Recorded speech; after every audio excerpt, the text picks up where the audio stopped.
This is the Bahamas Tonight, the Northern Edition. Good evening, all. I'm Megan Shepard. Thank you so much for tuning in. Topping news, the debate continues tonight regarding Oban Energy's proposal for a $5.5 billion oil storage terminal and refinery in East Grand Bahama. A local parliamentarian is stating his position, calling for more information for the Bahamian people. Italia Hall has more. I'm not saying yes or no to the Oban as a member of parliament. I am in the maybe category. The Oban deal remains a controversial issue among many Bahamians, and the member of parliament for Pineridge, Frederick McAlpine, is now adding his voice to the debate. The outspoken member of parliament says he's concerned about the environmental impact of the project, and industrial companies should be located more in the western end of the island. I hear those sometimes in the east, and that's not my constituency, saying, well, you know, this is the east. But the problem is, when you're talking about a whole oil refinery, it will affect us in the center.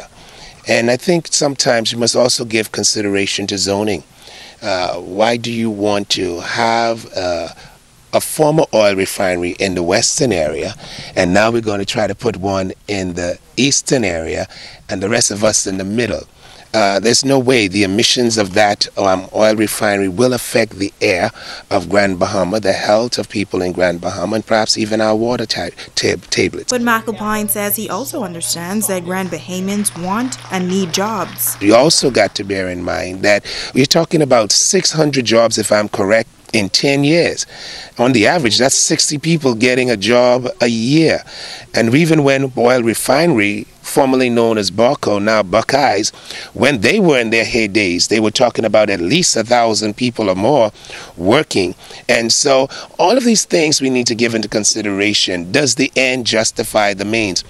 And then there are other concerns about how it was dealt with from the administrative perspective. And then, of course, you know, well, my mama taught me if it don't start right, it usually don't end right. The Pineridge MP says he wants to see the economy of Grand Bahama improve, but notes that it cannot be done out of desperation. Additionally, he is appealing for more information and details on the Oban project. The reality is, because I'm a member of parliament does not mean I have all the information.